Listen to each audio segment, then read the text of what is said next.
창세기 말씀을 같이 좀 읽어보겠습니다. 창세기 6장 5절부터 7절까지 읽겠습니다. 시작. 여호와께서 그 사람의 죄악이 세상의 관영함과 그 마음의 생각의 모든 계획이 항상 악할 뿐임을 보시고 땅 위에 사람 지으셨음을 한탄하사 마음에 근심하시고 가라사대 나의 창조한 사람을 내가 지면에서 쓸어버리되 사람으로부터 육축과 기는 것과 공중의 새까지 그리하리니 이는 내가 그것을 지었음을 한탄함이니라 하시니라. 아멘.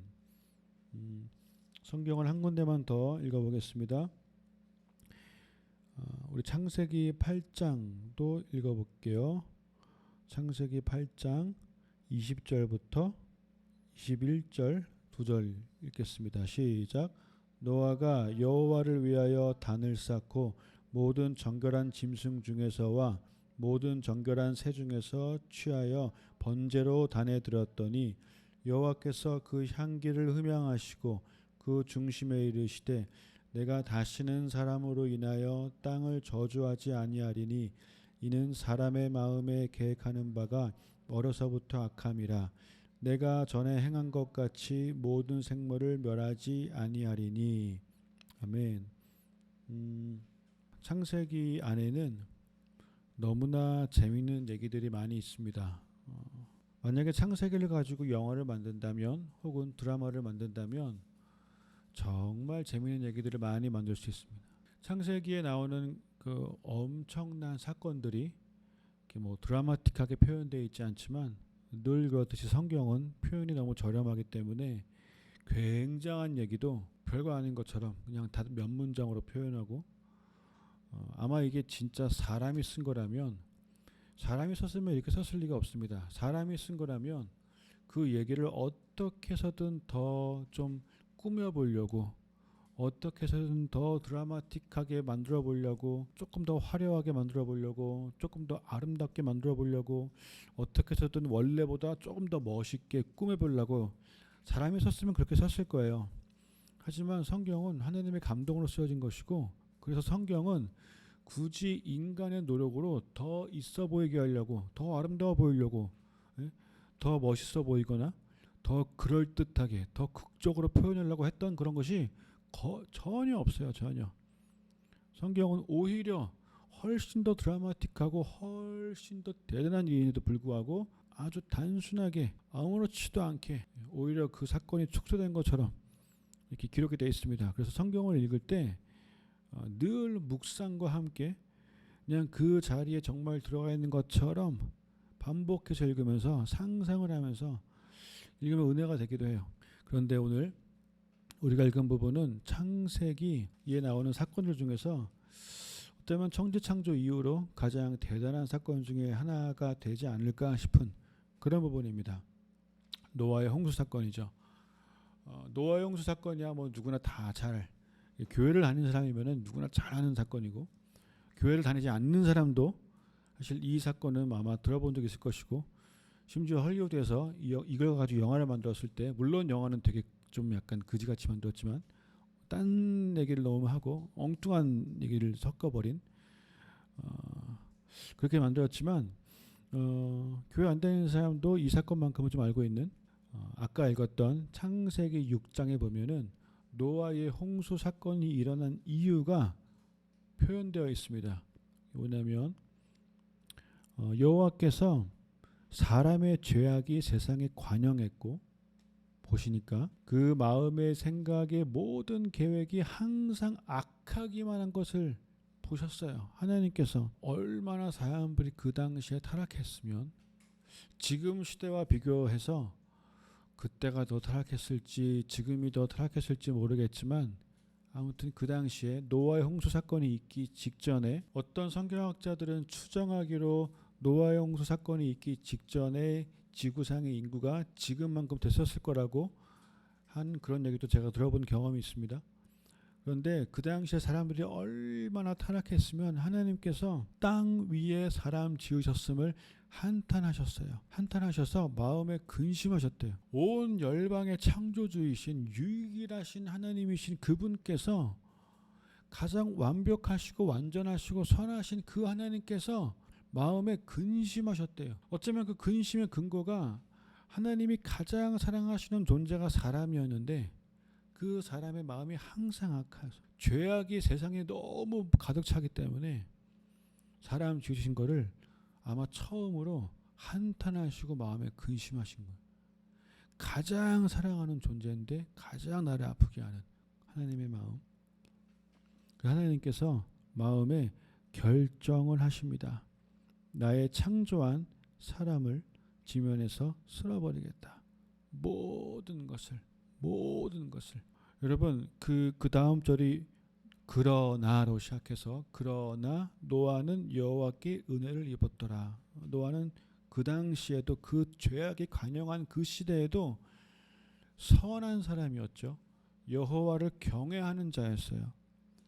여러분 만약에 그 당시 인구가 뭐 지금보다 조금 더 못한 50억이었다면 이때 노아의 방주에 들어간 사람이 8명이에요. 50억 중에 8명 빼고 49억 9,992명이 죽은 거예요. 너무 끔찍하지만 너무 큰 사건이죠. 끔찍한 사건이지만 오늘 우리가 봐야 될 부분은 노아의 홍수라는 이 엄청난 사건이 발생하고 나서 노아의 가족들이 8장에 보니까 이제 노아의 홍수 창세기 8장에 대해서 비가 그치고 노아가 몇 번 확인해 보니까 땅이 드러난 거를 알게 됐고 그래서 노아의 방주가 정착을 했습니다. 정착을 하고 드디어 방주에서 노아와 그 가족들이 방주 밖으로 나왔어요. 오늘 우리가 읽었던 20절에 보니까 노아가 여호와를 위해서 단을 쌓았습니다. 완전한 새로운 시작이죠. 새로운 시작을 노아는 예배로 시작했습니다. 예배로. 노아가 단을 쌓고 모든 정결한 짐승 중에서와 모든 정결한 새 중에서 취해서 번제로 단에 드렸어요. 번제로 여호와 앞에 제사로 드리는 것이 가장 중요한 거였어요. 가장 먼저 한 것도 그거였어요. 예배가 가장 중요한 거였어요. 홍수가 일어나기 전에 우리가 아까 읽었던 그 창세기 6장과 홍수가 일어난 이후에 창세기 8장의 말씀에 반복되고 있는 비슷한 부분이 있습니다. 6장과 8장에 굉장히 대조적인데 비슷한 표현이 되고 있는 부분이 있어요. 그게 어디냐면 창세기 6장에 5절에 보니까 여호와께서 그 사람의 죄악이 세상의 관영함과 그 마음의 생각의 모든 계획이 항상 악할 뿐임을 보시고 인간이 그 마음에 하나님 보시니까 그 마음의 생각이 모든 계획이 항상 악하대요. 노아의 홍수 사건이 일어났어요. 지나갔어요. 근데 또 보니까 그 창세기 8장 21절에 하시는 말씀이 중간부터 보면 이는 사람의 마음에 계획하는 바가 어려서부터 악함이라 라고 되어 있어요. 사람의 마음은 변하지가 않았어요. 홍수 전이나 홍수 후나 사람의 마음은 악해요. 사람은 그 마음이 자꾸 악한 것들을 자꾸 생각해내요. 왜일까요? 6장에서는 하나님께서 사람의 마음이 항상 악할 뿐이기 때문에 쓸어버려야겠다. 내가 홍수를 내야겠다라고 하신 그 하나님께서 그 동일하신 하나님께서 창세기 8장에 여전히 인간의 마음은 항상 악할 뿐인데 6장에서는 분명히 악해서 홍수로 다 없애버리시겠다고 하신 그 하나님께서 8장에서는 악한데도 불구하고 그 뒤에 하시는 말씀이 내가 전에 행한 것 같이 모든 생물을 멸하지 아니하리니 라고 말씀하셨어요. 아니 인간의 마음이 약해서 다 쓸어버리시면 하나님께서 인간의 마음이 약한데 그렇게 전에 했던 것처럼 생물을 멸하지 아니하시겠다고 말씀하신 거예요. 도대체 뭐가 달라진 걸까요? 우리의 마음은 홍수로도 씻어낼 수가 없었어요. 우리의 마음은 심판을 받고 나서도 악해요. 변하지가 않아요. 그런데 하나님의 마음을 바꿔버린 유일한 것이 하나 있었는데 그게 뭐였냐면 여호와께서 그 향기를 흠양하시고 여호와께서 그 향기를 흠양하시고라고 21절이 시작을 해요. 하나님의 마음이 바뀌어지게 된 계기가 하나예요. 그게 뭐냐면 여호와께서 그 향기를 흠양하시고 그 중심에 이르시되 내가 다시는 사람으로 인하여 땅을 저주하지 아니하리니라고 말씀하세요. 그러면서 이는 사람의 마음에 계획하는 바가 어려서부터 악함이라. 그런데 내가 전에 행한 것 같이 모든 생물을 멸하지 아니하겠다. 여호와께서 그 향기를 흠양하시고 그게 무슨 향기였습니까? 그게 뭐였냐면 노아가 여호와를 위하여 단을 쌓고 올려드린 그 번제의 향기를 흠양하신 거였어요. 여러분 번제는 다 드리는 거예요. 왜냐하면 이게 그 단 위에서 통째로 불로 태우는 것이기 때문에 정말 그냥 모든 것을 다 드리는 거예요. 그 향기가 어떤 향기였을까요? 그 향기라는 것이 가끔 정말 얼마나 강력한 것인지를 어떻게 알 수 있냐면 가끔 저희도 요즘에 카페에서 케이크를 구워요. 또 빵을 구워요. 빵을 굽는데 그 빵을 구울 때 그 향기가 얼마나 좋은지 빵을 구우면 그 오븐에서 세워놓은 향기 때문에 그 카페 전체에 그 향기가 진동을 해요. 어떤 사람들이 그 향기를 맡고 와서 물어봐요. 이거 언제 다 되냐고. 그 케이크 다 돼서 나오는 순간 바로 사 먹으려고. 사람들이 사 먹더라고요. 저도 배고플 때 그 향기를 맡으면 막 견딜 수가 없어요. 심지어는 사람이 배고플 때 만약에 예를 들어서 배고플 때 갈비집 앞을 지나가면 그 갈비집에서 고기 굽는 냄새 이게 나오면 그게 코에 들어가는 순간 그 사람의 발걸음이 고깃집을 향하게 돼 있어요. 향기가 강력해요. 사람을 끄는 힘이 있어요. 그런데 여호와께서 지금 번제의 향기를 받으신 거예요. 사람의 마음의 향기를 받으셨어요. 모든 것의 시작을 예배로 하는 그 향기를 받으셨어요. 지금 그 어떤 짐승 중에서도 가장 정결한 것에 대해서 아끼지 않고 여호와 앞에 다 드리는 그 마음의 향기를 받으셨어요.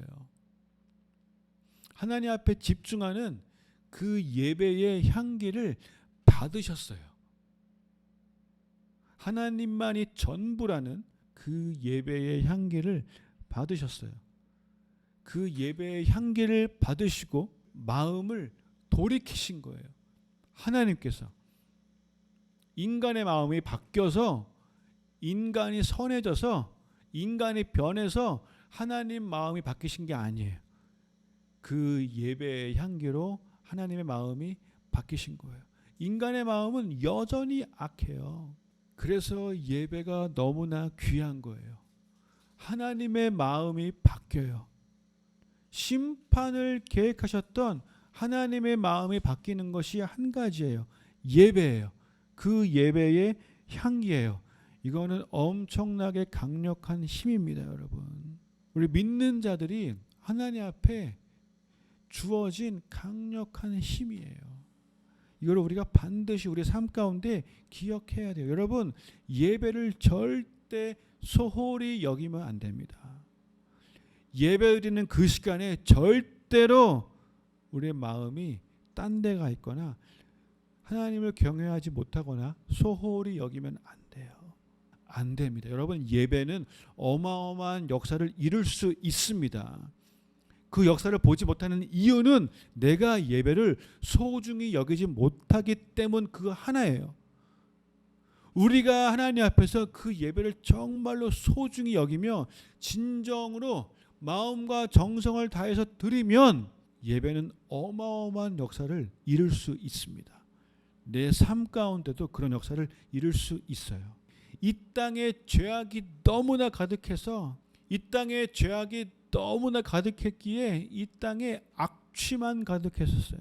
홍수로도 그 악취를 다 없애지 못했어요. 홍수로도 그 더러운 것들을 다 씻겨내지 못했어요. 그런데 예배의 향기가 올려들어지는 순간 하나님의 마음이 바뀌어졌어요. 6장에서도 악했어요. 8장에서도 악했어요. 하지만 예배의 향기가 올려들어지니까 바뀌었어요. 우리가 기억해야 될 게 뭐냐면 짐승의 제사로 모든 걸 다 이룰 수 없었어요. 예수 그리스도께서 그 어린 양께서 희생되셨기 때문에 하나님 앞에 올려들어지는 예배가 가장 강력한 향기가 되게 되었습니다. 예수 그리스도께서 십자가에서 죽으심으로 말미암아 하나님 앞에 들어지는 그 예배가 가장 강력한 향기가 될 수 있는 길이 열려버린 거예요. 에베소서 5장 2절의 말씀을 보면 이렇게 기록되어 있습니다. 그리스도께서 너희를 사랑하신 것 같이 너희도 사랑 가운데서 행하라. 그는 우리를 위하여 자신을 버리사 향기로운 제물과 생축으로 하나님께 드리셨느니라. 개역 개정이 아니고 개역 한글인데 개역 개정으로 다시 한번 읽어보겠습니다. 그리스도께서 너희를 사랑하신 것 같이 너희도 사랑 가운데서 행하라. 그는 우리를 위하여 자신을 버리사 향기로운 제물과 희생 제물로 하나님께 드리셨느니라. 아멘. 예수 그리스도께서 십자가에서 하나님 앞에 자기 자신을 완전히 다 드리셨어요. 번제처럼 아무것도 남은 게 없는 전부 다 드려버리셨어요. 그것이 하나님 앞에 향기로운 제물이 되었습니다. 향기로운 제사가 됐었어요. 그만큼 그리스도께서 우리를 사랑하셨던 거였어요. 그래서 우리도 마땅히 서로 사랑해야 돼요. 하나님을 사랑하고 이웃 사랑하는 거 여러분 이게 향기로운 제사, 향기로운 예배의 시작이에요. 시작. 이것이 하나님의 마음이 바뀌어지는 거예요. 이것으로서 예배의 행위에 있어서 예배를 드리는 자들의 마음에 품어져야 될 가장 중요한 게 뭐냐면 하나님을 사랑하고 이웃을 사랑하는 거예요. 하나님을 사랑하지 못하고 이웃을 사랑하지 못하면 예배의 행위가 아무리 들어져도 그것이 향기가 되지 못해요. 향기가. 하나님께서 흠양하신 향기는 그 예배의 행위 모양들이 아니라 그 마음이잖아요. 마음. 그것을 향기로 받으시는 거예요. 하나님을 사랑하고 이웃을 사랑하는 거. 예수 그리스도께서 하셨던 것처럼 향기로운 제물로 드려주셨어요. 그래서 우리 예배는 향기입니다. 예수 그리스도의 피가 묻은 예배가 하나님 앞에 향기가 되는 거예요. 개인 예배든 회중 예배든 가족 예배든 온라인 예배든 향기가 될 수 있습니다. 노아의 마음을 좀 우리가 품을 수 있었으면 좋겠어요. 노아는 땅에서 나오자마자 그 첫 시작을 예배로 하나님께 올려드렸어요. 할 게 얼마나 많았겠어요. 그 오랜 시간을 방주에 있다가 드디어 세상에 나왔어. 여기도 가보고 싶었을 것이고 전에 살던 동네 가보고 싶었을 것이고 여기는 어떻게 됐을까? 저기는 어떻게 됐을까? 너무 궁금했을 것이고 아니면 어쩌면 사람은 방주에서 나온 그 순간 가장 중요한 게 집부터 짓는 것이 있을 수도 있어요. 노아의 방주 사건 이후로 지구의 기온이 변했어요. 노아의 방주 사건이 하늘에서 비가 내리고 땅에 깊은 샘물이 터지고 비가 내린 거잖아요. 이게 천지 창조하실 때 하나님께서 하늘을 만드시고 그 궁창을 만드시고 궁창 위에 물과 궁창 아래 물 나누셨는데 궁창 위에 물이 있었기 때문에 지구가 그 물층이 지구를 이렇게 덮고 있었어요. 그래서 지구는 그때 그 1년 내내 온실처럼 그 물층이 지구를 덮고 있으니까 가장 따뜻한 인간이 살기 가장 좋은 환경 1년 내내 따뜻한 그리고 해로부터 오는 그 안 좋은 자외선들 다 물층으로 차단되고 했던 그런 환경에서 살았기 때문에 어쩌면 노아의 그 홍수 이전 사람들은 다 막 수명이 900살, 800살 막 이랬다가 노아의 홍수 사건 이후로 갑자기 수명이 200살, 300살 줄기 시작해서 지금까지 막 줄어왔던 거죠. 그 홍수 사건 이후로 기온이 갑자기 막 추워지고 이런 환경으로 나왔기 때문에 집을 지어야 하는 게 가장 중요한 것일 수도 있어요. 그러니까 사람이 생각할 때 해야 될 그 수많은 것들이 있는데 노아는 그것을 다 내려놓고 뭐부터 했냐면 하나님 앞에 예배하는 것을 가장 먼저 했어요. 이 8장 20절에 보니까 어떻게 20절 시작하냐면 노아가 여호와를 위하여 단을 쌓고라고 되어 있습니다. 여호와를 위하여 오직 하나님 한 분만을 위해서 단을 쌓은 거예요. 예배를 드린 거예요. 너무 감사했겠죠. 여러분 생각해 보세요. 너무나 많은 사람이 다 죽었는데 본인을 살려주신 거, 나의 가족을 살려주신 거, 그 은혜 너무 감사해서 여호와를 위하여 단을 쌓았어요. 여러분 우리도 예수 그리스도로 인하여 우리가 살게 됐어요. 여러분 이게 얼마나 놀라운 은혜입니까? 같은 거예요. 노아가 그 홍수 속에서 방주를 통해 자신이 살아나게 된 거, 생명을 얻은 거, 다 죽었는데 나에게 생명을 주신 거 굉장한 은혜와 그 감사한 건데 같은 거예요. 우리도 이 죄악된 세상 속에서 아니 이 죄악된 내 삶인데도 불구하고 예수 그리스도로 인해서 내가 살게 되었고 다 죽는데 이것이 얼마나 감사한 은혜입니까? 그래서 우리 삶은 가장 중요한 것이 하나님을 예배하는 것이 돼야 되는 거예요. 무엇을 하든 항상 시작은 하나님 앞에 예배로 시작이 돼야 되는 거예요. 하나님 바라보는 거. 어떻게 예배해야 될까요? 우리가 어떻게 예배해야 될까요? 로마서 12장을 보면 로마서 12장에는 1절부터 2절까지 읽어보겠습니다. 시작. 그러므로 형제들아 내가 하나님의 모든 자비하심으로 너희를 권하노니 너희 몸을 하나님이 기뻐하시는 거룩한 산 제물로 드리라. 이는 너희가 드릴 영적 예배니라.